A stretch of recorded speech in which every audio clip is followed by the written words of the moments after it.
What's going on, everybody? Bishop Brigante. Welcome to another episode of Risk and Rewards. This is the series where we talk to some of your favorite personalities about some of the risks they've taken in their career to get where they are today. And I can't even front. I have invested 9 seasons into this guest. I am super excited, and I know you will be too. Please welcome Rick Hoffman in the building on Risk and Rewards. What's going on, Rick? Are you sure you weren't talking about like Rob Riggle or somebody? Listen, this episode is about to get lit up. That's all. Oh boy. Listen, everybody in my family, you know what I'm saying? We've literally sat and anticipated your talent, your creativity, and the way you just complete. And Your Honor, let me put this on the record. I'm baffled, and hopefully I'm wrong, but I'm baffled that the creators of Suits have not figured out the spinoff, Louis Litt and Associates.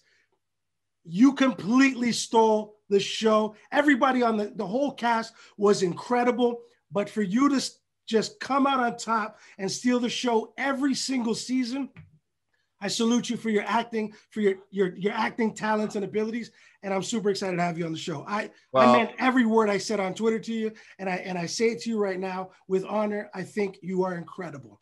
You are now. I guess I could just. That's it for me. I'm done.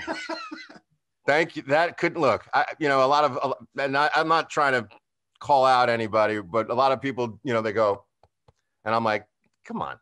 Right. Thank you. It ain't about this. Doesn't mean it.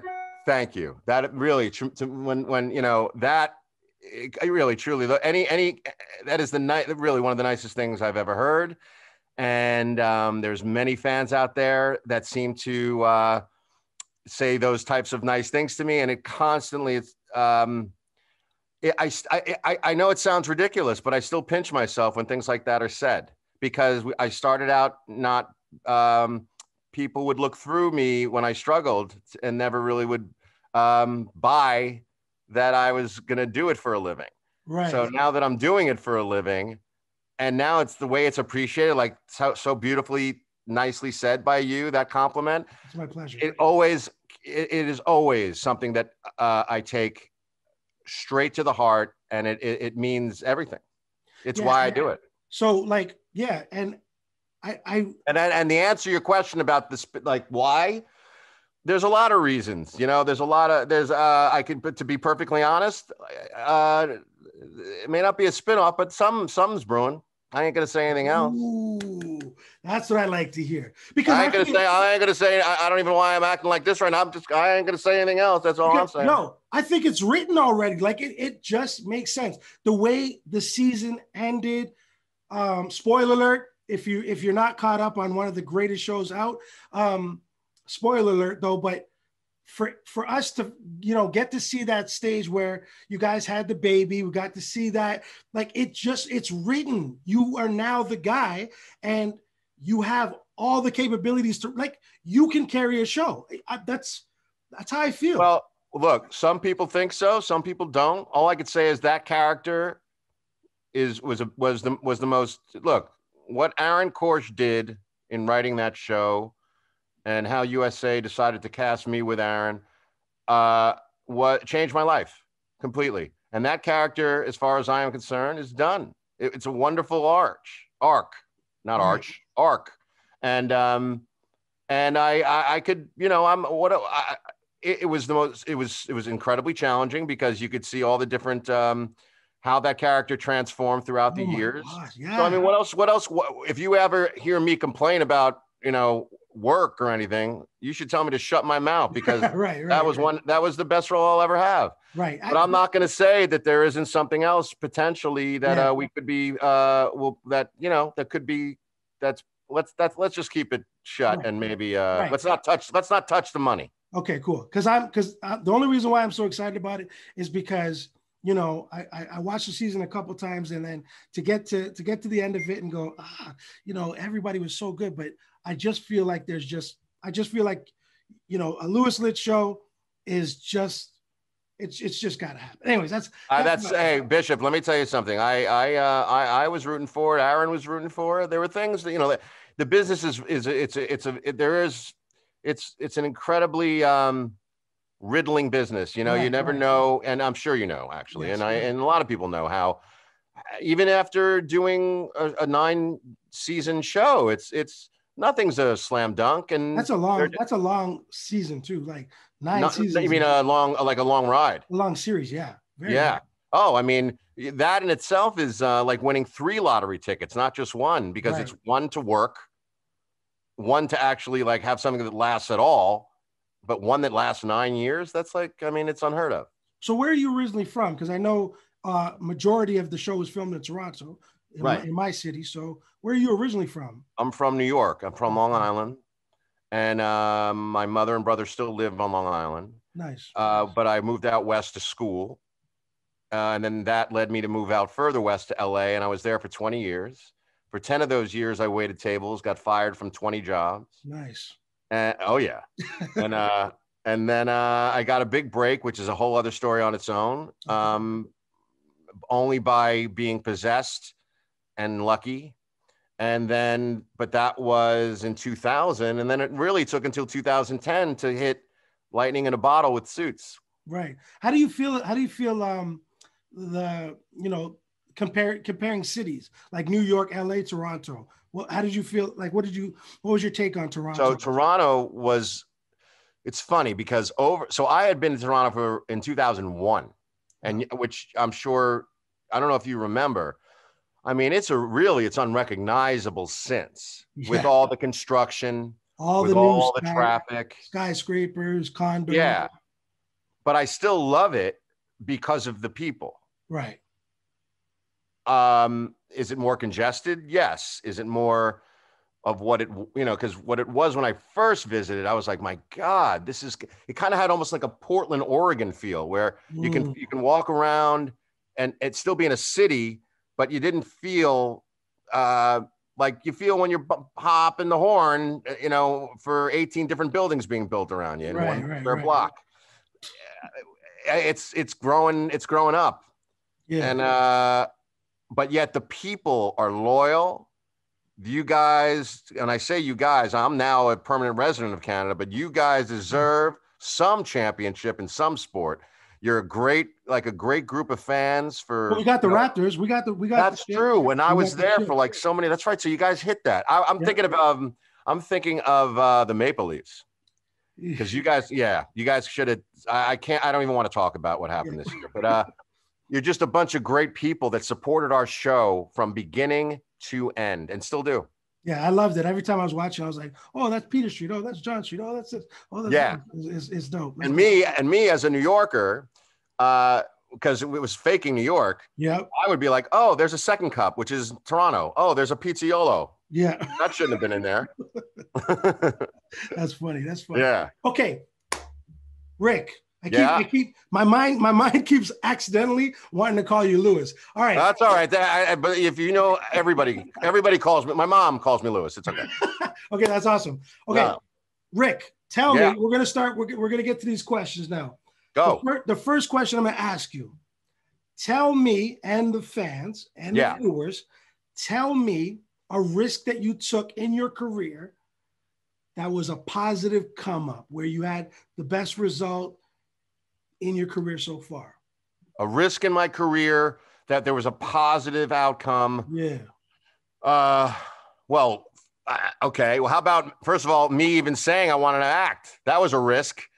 No, I mean, I can give you a real, that was a general one, but I mean, like just the idea, you know, almost getting close to 30 and still waiting tables and living in garages. And, you know, I was pretty much sacrificing it all, not having any guarantee that I would ever even make a dime. Right. So that risk, it can't, you know, thank God I now have I have a very, very charmed kind of living situation. Right. And that is not, it's just not common.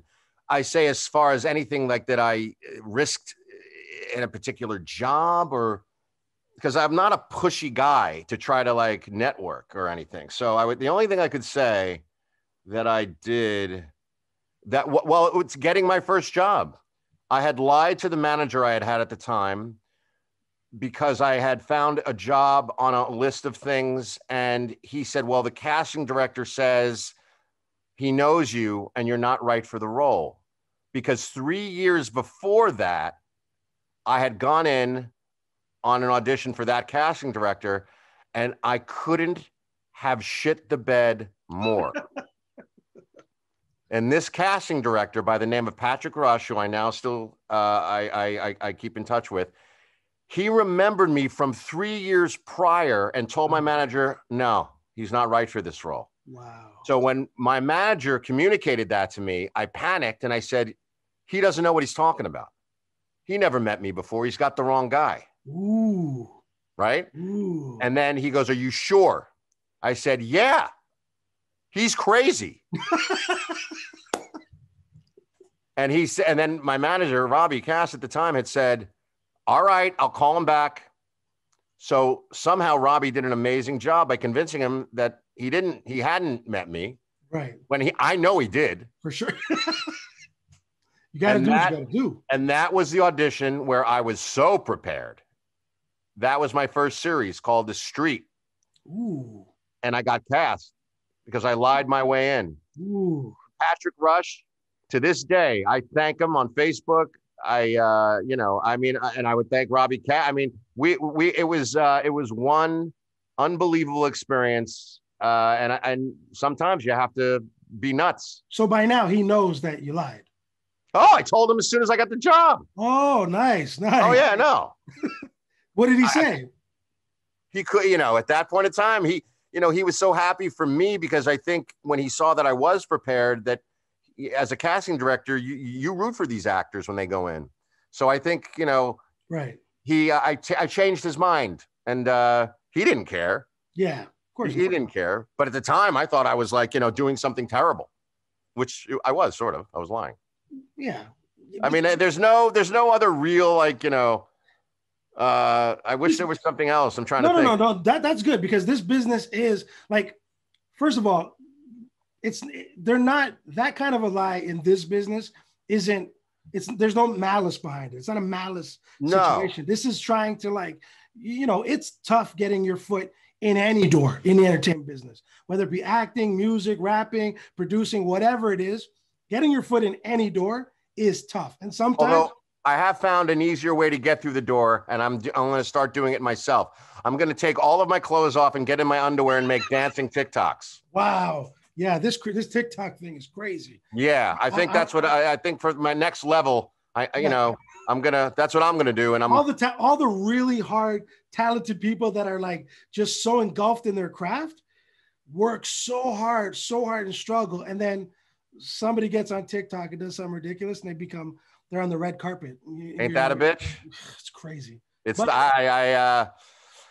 Yeah. Oh, don't get me started. Although I will say TikTok's great. There's a bunch of great recipes you can learn from these great cooks on it. You could also watch a lot of people fight in the U.S. about masks. Hey, let me ask you a question. So during the pandemic time, have you stepped up any cooking since, you mentioned that? Because the other day I figured out from scratch how to make beef and broccoli. Okay. To me, that's a big deal because when I order, Asian food, I really love beef and broccoli. So I stepped up my game, and my beef and broccoli is fire. And you got it from TikTok? No, I got it from Just Taste or something like that. But I got okay. Yeah. I didn't get it from TikTok. Okay. Well, there is a guy on TikTok that it's an amazing story himself. He worked in so many restaurants, and it's called That Dude Can Cook. And he, in 1 minute flat, he teaches you how to do all these amazing, real chef-like things with food. But beef and broccoli, so I'm assuming you learn how to use some of that. What are we talking here? And obviously not just soy or but oyster sauce or No, we're talking about. I got some, oddly enough, brown sugar in there. Brown sugar, right? Brown, yeah. In there. A little peanut oil. No, grated up ginger. Oh yeah. Yeah. That's my I mean. Well, what's been the one that you checked? I've learned I've learned how to make a lot of different sauces because I mean, I knew how to like prepare meat or barbecue some great ribs, but now I can make some solid chicken dishes. So, for instance, there's a restaurant in New York that is known for this dish called chicken scarparello, and it's a mixture of like it's chicken, garlic, lemon, sage, oregano, white wine, you name it, and it's a way of preparing it because it comes out so crispy. And so I learned. How to make that specific. It's like a garlic sauce, almost like a Cuban garlic sauce, but it's Italian.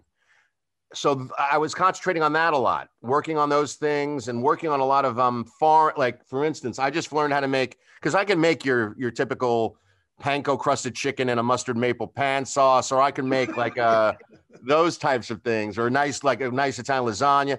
But I was learning how to make tagine, and that's a I think that's an Iranian dish, or I want to say somewhere. I think it's Iranian, like a Middle Eastern dish. And that's with jasmine rice, but it's fried in a pan, and in the middle of it, you can put meat in it or so. So I was trying those kind of funky things, right? So I could start impressing certain people. So this wasn't off TikTok. That particular one wasn't, no. Right. But then all I could say is anybody who's watching this thing, that dude can cook is something you should check out. Because he'll teach you how to make a homemade Caesar dressing, not like the stuff you get at like, Boston pizza. I'm talking like delicious, old school steakhouse Caesar. Right. Okay. I'm gonna check it out. Yeah. That dude can cook. Sweet potato mash. Yeah, I'm getting hungry now. I'm telling you. It's getting great. Okay. Second question. Lewis. Rick. You got to give us the story now where you took a risk in your career or in your life, period. And it failed. It didn't work. I was like, that wasn't it. You got a good one. So it's not acting. It could be anything. I mean, anything. Anything? Yeah. You're Rick Hoffman. Dude, my middle name is Risk Failure. In every aspect of my life. No, I mean, like, how could you should have prepared me. I would have had a good one. Because after this, I don't know if I give you the best one, because I'll kick myself if I don't tell you a good one. Oh my God. The one thing I tell my 6-year-old already, because he's building up on his confidence, and it is all about failure. Right. It is all about failure. I don't know about you. I know about failure because you would not be as successful as you are. Like if you don't, you will not succeed. You won't learn. And anybody who succeeds without failure, they will not last long. Right.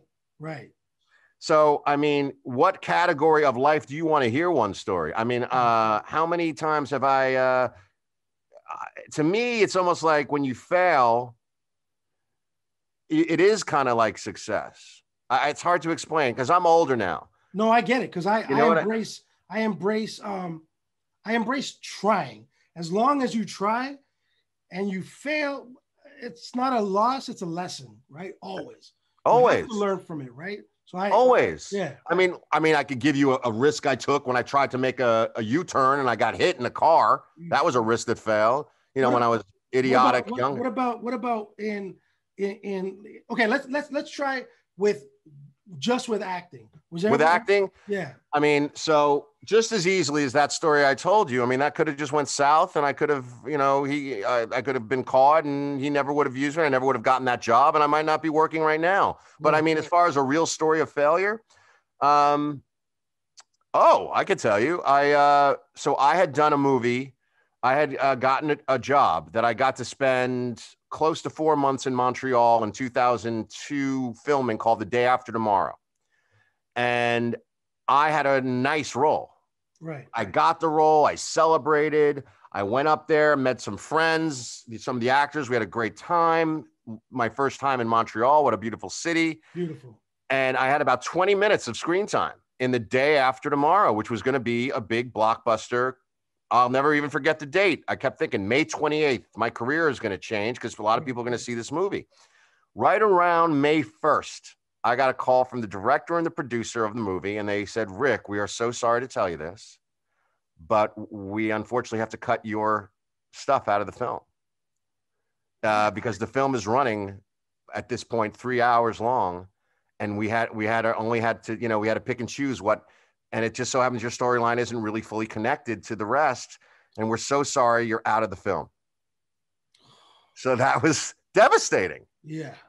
I mean, my parents already had tickets to the premiere. Oh, yeah. So you were celebrating before the premiere. You were like, well, because I was like, oh my God, this is going to be, fantastic. And I thought I had done something good up there, and, and then I was depressed. I don't think I got out of bed for a week. But the thing is that then at the very last minute, which is still kind of cool, they had to put something back in there where I get taken over in a school bus by the tidal wave scene. Right. So it was still a learning experience, like, that nothing is guaranteed. Even if you have the job and get paid, you still may not even show up on screen. Right. And then ultimately, you wouldn't believe it. There are people that are like, oh my God, even today, they're like, oh my God, it's you. And I keep thinking it's Suits. For 9 years, the thing's on. Right. And I'm like, oh, they're going to think, they're going to say, oh, hey, you're going to get lit up. And they're like, no, I don't know Suits. The day after tomorrow. This goofy face. It's funny, when I was talking with Method Man, and we were talking about, we were more focusing on his acting side, and he had talked about being in the movie Brown Sugar. He's good. He went for the audition for Brown Sugar, got the role, did the movie, and missed an audition with The Wire, and ended up on the cutting room floor of Brown Sugar. So yeah, it can happen where you think, hey, I got this great thing, a big feature film, and then boom, you end up on the cutting room floor. One thing leads to another. So what happened was, because one of the producers of Day After Tomorrow did like me in the film, so he put me in a film called Cellular. So at least it led to another job. But Cellular led, if it wasn't for Cellular, I wouldn't have gotten cast in Hostel. That's what I wanted to talk to you about. I wanted to get to Hostel. You got to give me a little bit of insight on what, the energy was around the time filming that movie, stuff like that, because I saw early in your ability in that, in that role with that guy, that was an intense moment. That was sheer complete neuroses of not knowing what I was going to do. That's all that was. I found out I had that role 2 days before I got flown to Prague to do it. And it was because of my best friend, who to this day is my best friend. His name is Chris Briggs, and a dear friend of mine, Mike Fleiss, who produced Hostel. And they were the one who suggested my Cellular tape to Eli Roth, who directed it, because they had Quentin Tarantino, who produced it, was going to play the role I had. But they thought that if he was in it, it would take the people who were watching them, he was so recognizable, it would take people out of the movie. Right. They wanted to keep it a little bit more independent. Great choice. And so they had very little time to cast it. So my pal, who was already in Prague, goes, well, listen, look at Cellular, tell me what you think. And Eli didn't know him, and he goes, yeah, all right, let's fly him. So now I have 2 days to get there and know what I was going to.